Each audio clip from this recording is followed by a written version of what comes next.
Welcome to another inspiring episode of Retinal Realities. Life often presents us with challenges that test our courage, resilience, and purpose. It's not the obstacles themselves, but how we choose to rise above them that defines who we are. Our guest today, Peter Lindique, shares his story that demonstrates education is the most powerful weapon. Diagnosed with Stargardt's disease at the age of 10, he's faced uncertainty and self doubt about how to pursue his academic dreams. The road was not easy. It required perseverance, faith, and the willingness to fail forward. But with the unwavering support of a loving family, Peter found the strength to continue. And it was that very support that sparked his passion for education. Through years of dedication and learning, Peter transformed his personal challenge into a passion and purpose driven mission, creating an online training and tutoring platform that empowers learners with Stargardt's and other visual impairments.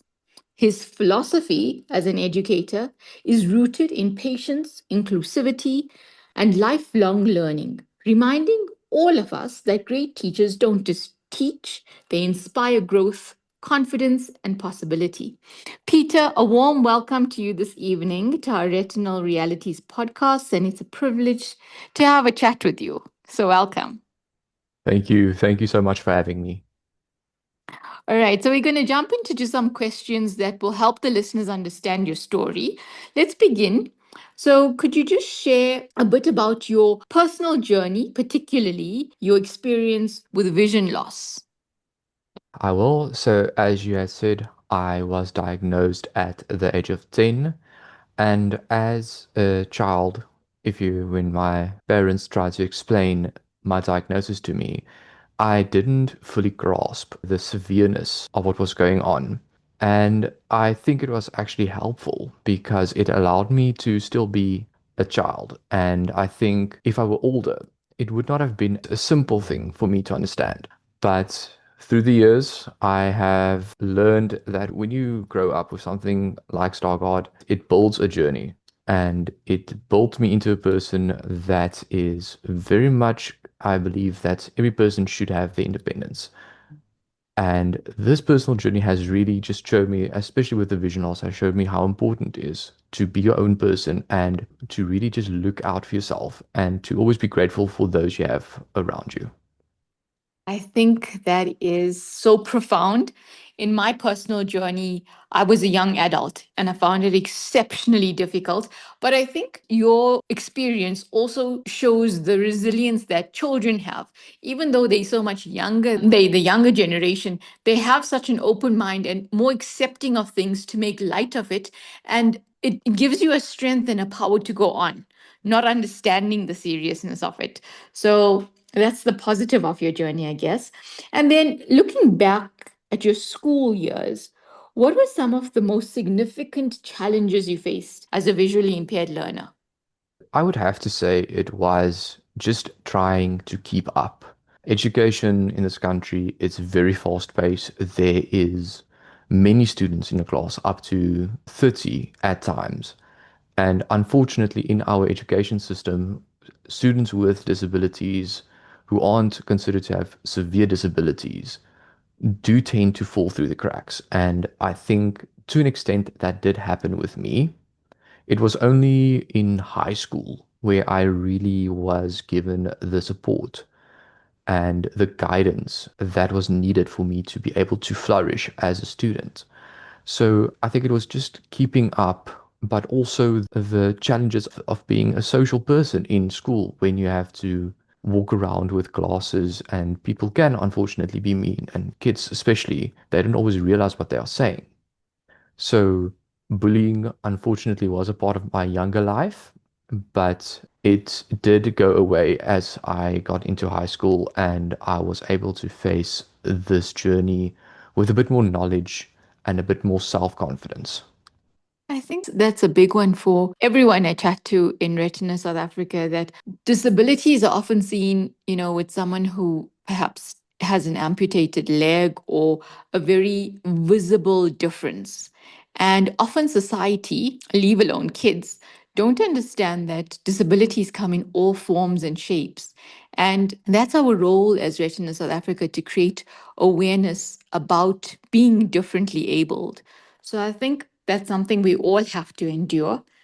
And then education today is evolving rapidly. Like you said, it's a very fast paced sphere.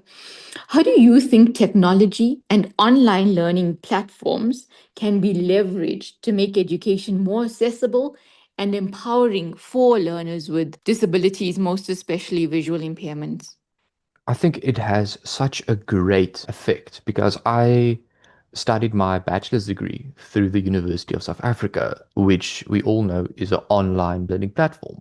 And I believe that being able to put myself in an environment where I could sit at home and sit as close to my monitor as I wanted to be able to easily read and digest the material in front of me was a very big reason as to why I was able to succeed in my studies.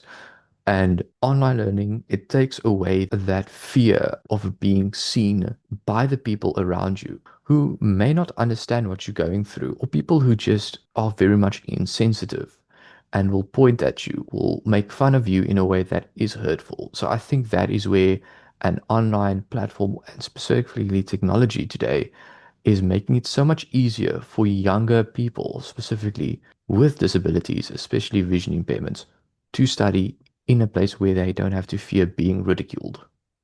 Yeah, I think it gives you a safe space psychologically as well.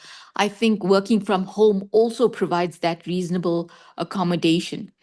So in your journey, you mentioned, family support, and it often plays a pivotal role in all aspects of life for everyone, actually.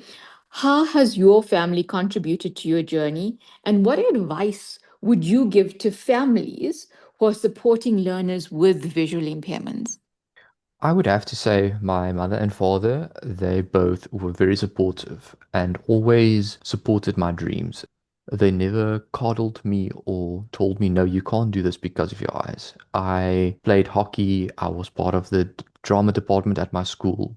And my mother and father both supported my dreams. And when I told them I wanted to study education, neither one of them told me, no, I can't do this because of your eyes. So they always allowed me to express myself. But I would have to say the person in my family that I feel gave me the most support was definitely my sister, as she is about 3 years older than I am, so she's a bit wiser. But she also was diagnosed with Stargardt roughly the same time as me. And because of that, we had a sense of community with each other because she knew what I was going through. So she definitely helped me to navigate the life outside of school as I am now. What advice I would give to parents, this is a very simple one. I would have to say, help your children out, help your kids out when you can, but don't forget to still give them the independence. They need to be able to try and fail. If they want to try something, rather let them do it and let them learn from it, rather than telling them, no, you can't do this because of your eyes, because that creates this sense of self of, okay, what is the point of even trying from the get-go? So that is what I would say. Always to give them a chance to express themselves and to try something new. Yeah, I think in what you said, there's a strong sense of belief. And apart from believing in yourself, when someone else believes in you, it gives you that strength and self esteem to start believing even more in your potential. And then having your sister, I'm sure there was a great person and, like you said, community to have some kind of identification with. Because I found that in Retina South Africa, speaking to people with similar problems allowed for me to express myself. So I guess that's what your relationship with your sister and you was about. Peter, on a practical note, which apps or devices or assistive technology or tools have been most instrumental in helping you succeed and study?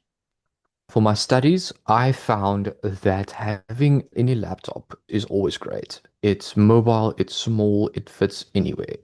But what I found that works well with it is to have a very clear monitor. I'm currently using a 27-inch Dell monitor, which has transformed my abilities to work so much.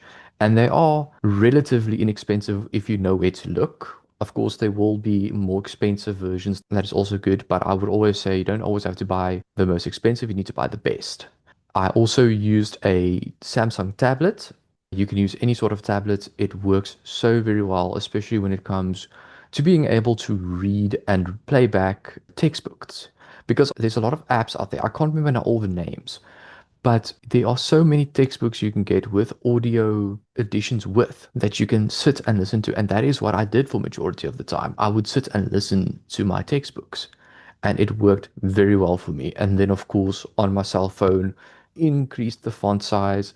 I enabled the magnification accessibility feature.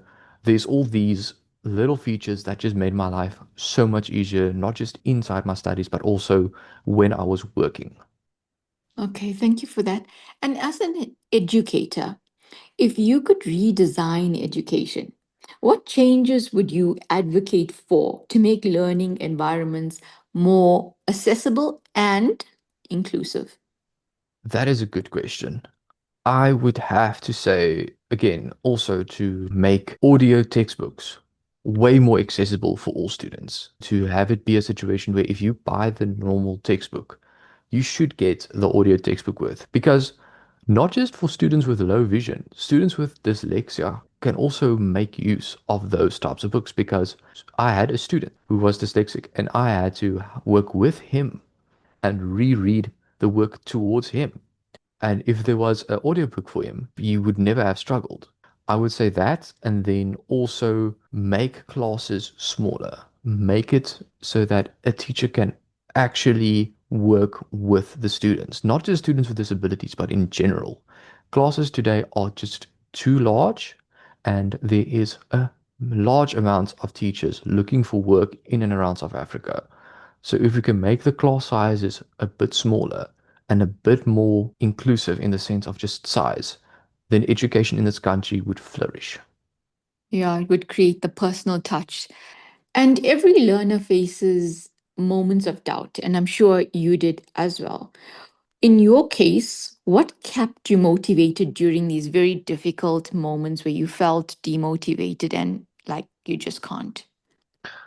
Of course, my friends and my family, they did not allow me to feel sorry for myself. They always said no. There's no time to sit in a corner and cry, simply because life hasn't dealt me the perfect set of cards. So I was always told, no, stand up, go again. And I think one of the biggest people for me in that regard was my grandfather.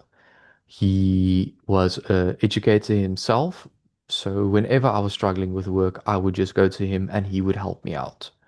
So he is also a big reason why I wanted to become a teacher was to give back the way that they gave to me in the sense of just knowing that I have such a large group of people behind me, not just family, but also friends, that I wish to reciprocate what I got as a young person. That's beautiful. To contribute, give back, and to serve, and most importantly, to share what you've learned. So, with sharing and contributing, you've built something remarkable, your online training platform. How do you hope that it will impact future generations of learners with visual impairments? What is your dream for this platform? So my teaching platform is still very much new, as I only started with it this year. But my grand ambition with this platform is to give people like myself, people with low vision, a platform where they can come together and help each other to work through things, to work through education, but also the challenges that come with people with low vision. We all have stuff in our lives that we struggle with. We all do. But having a sense of community and this platform is what I want that community to become. I want it to be a place where you can go to do your schoolwork, but at the same time speak with people who are in a similar situation as you to see that even though life isn't perfect right now, it doesn't mean it's going to be that way forever. I think that's very, very important to have that sense of belonging and creating a community of support and inspiration, especially during those very difficult moments that we all experience.